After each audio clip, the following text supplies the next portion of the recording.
Hello, everyone, and welcome to another episode of TEPSA Presents. I'm your host, Todd Neslony, the Director of Culture and Strategic Leadership here at the Texas Elementary Principals and Supervisors Association.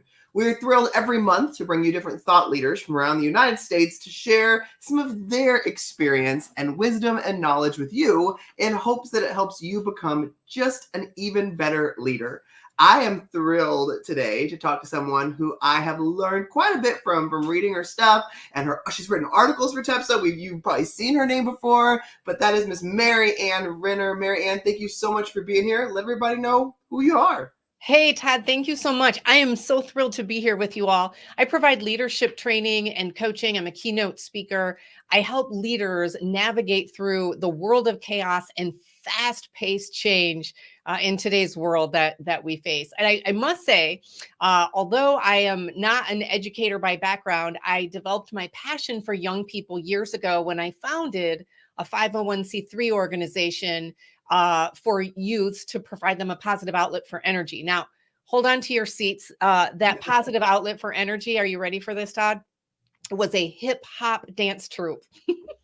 I love it. I love it. That was actually just the enticement to get the kids in the door. And then we provided a social, emotional learning skills and tried to prepare them for successful lives. But I always like to start out. It takes people by surprise.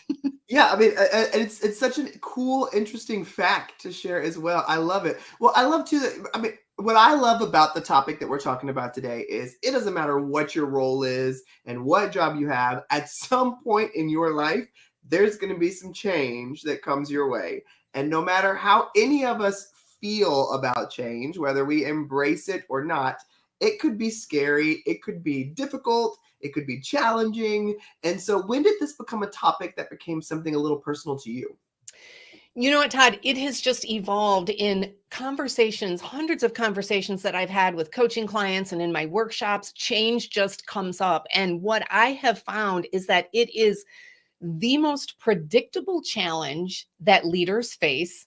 I mean, it is just across the board. And number two, it's happening faster than ever. Yeah. And I would probably say, especially in the world of educators, like through and post-pandemic is when it really seemed to just be like, that's what we were talking about going through the pandemic. But then even now in today's world, and like you mentioned, it is uncomfortable at best and downright scary at worst for most leaders. Yeah.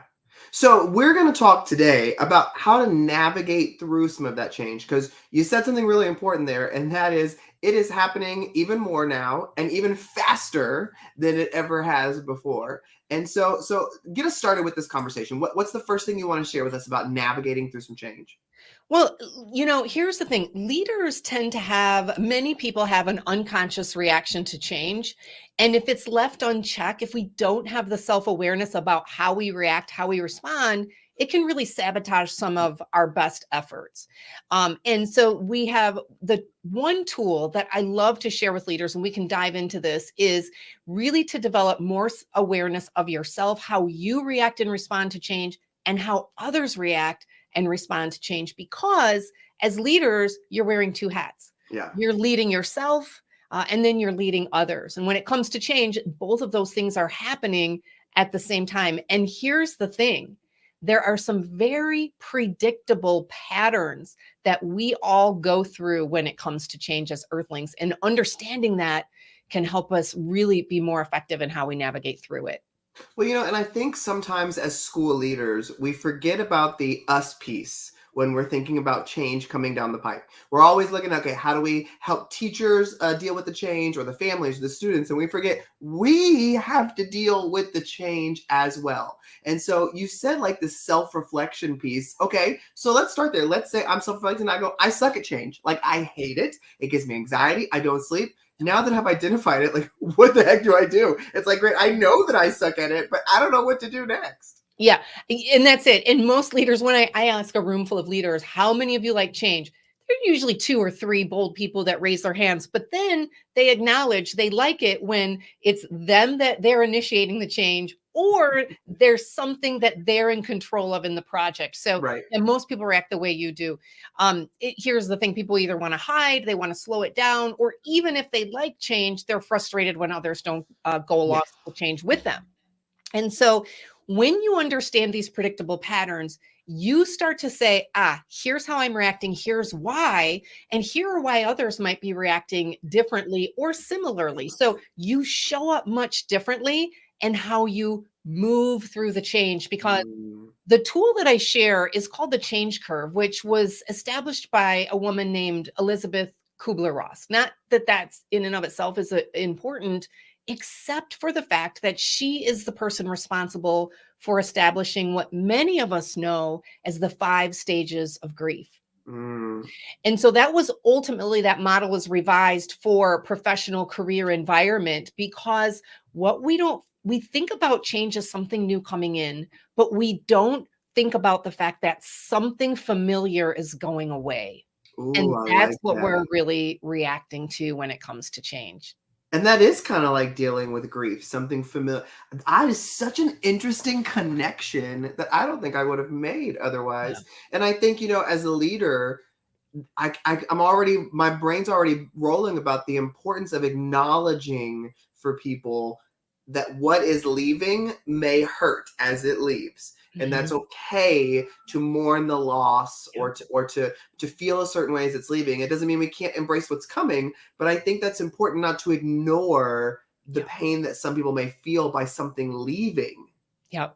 Not only is it okay, it's natural, it's normal, and it's healthy. We kind of have to go through that. Mhm. And so as leaders, we either we're judging ourselves or others, we're saying, why can't I get on board? Or I'm resisting this change. Or why is this person on my team resisting the change? Or why am I experiencing resistance from parents or whoever the key stakeholder may be?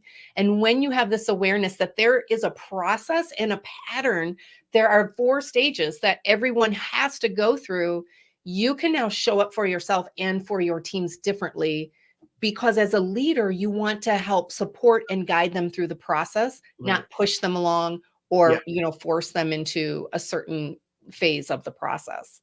So when you've watched people navigating that change from a leadership perspective and having to help a team get prepared to deal with the change, what is one of the big pitfalls that you see happen? Well, it's so here's where our reactions come from. So we start out in denial, and then we move into resistance. Mhm. And resistance comes from 2 places: lack of understanding or lack of loss of security.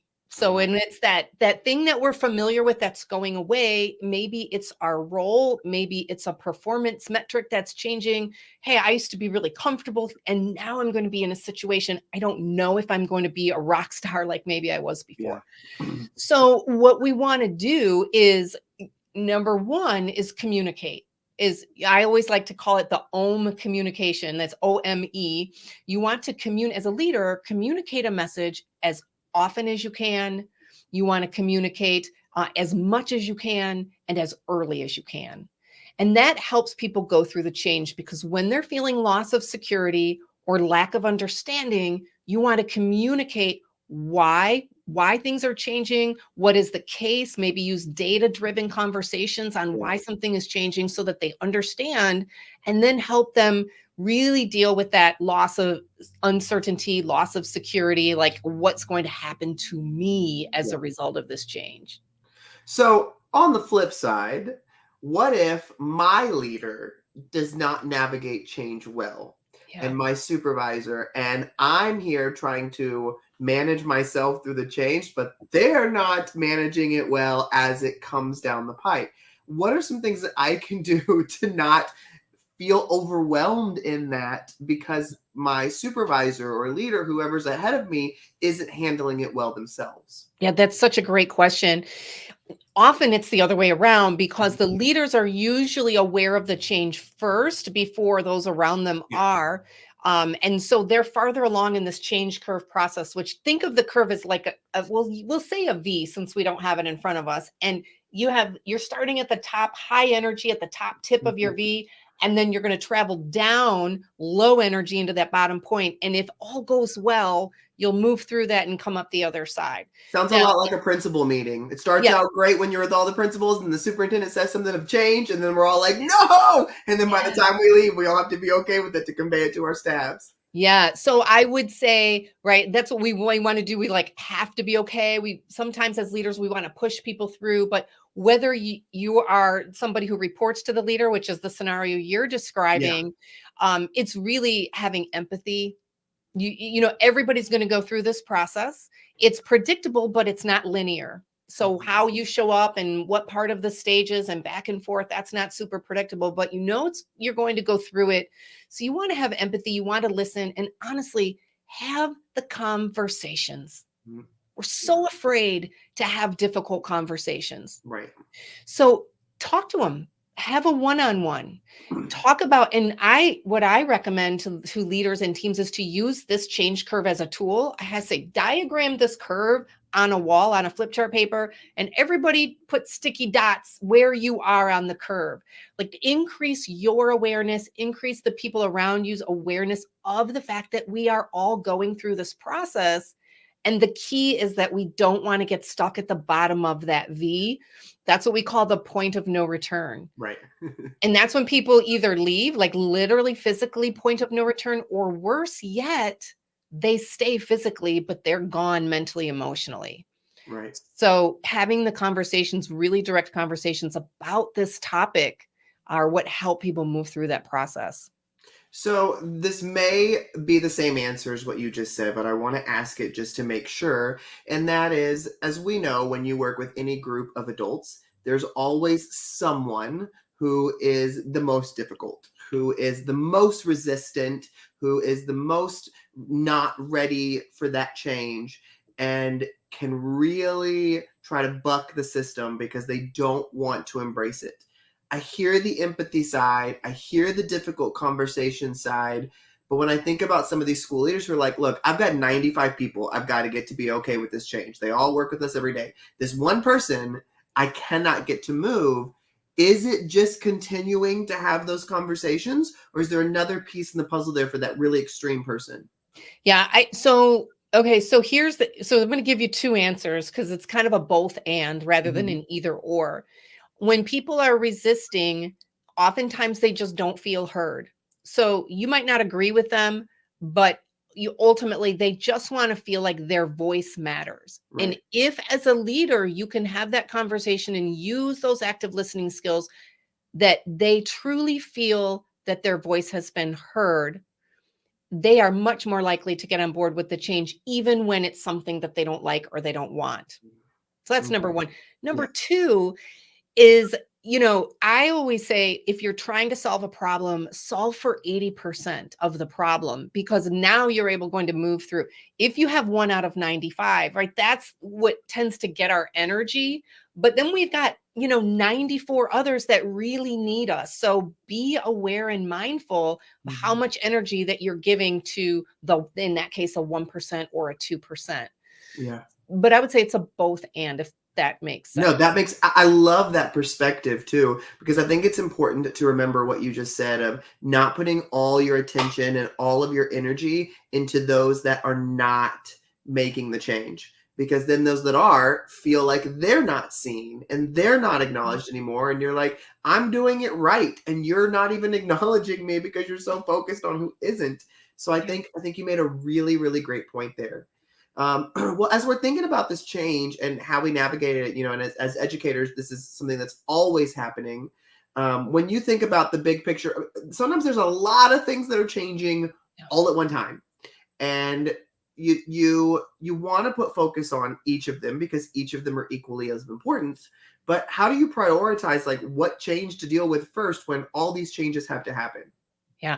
Prioritizing is, I feel like is a whole different conversation. And Right. there are a lot of tools to use to do that.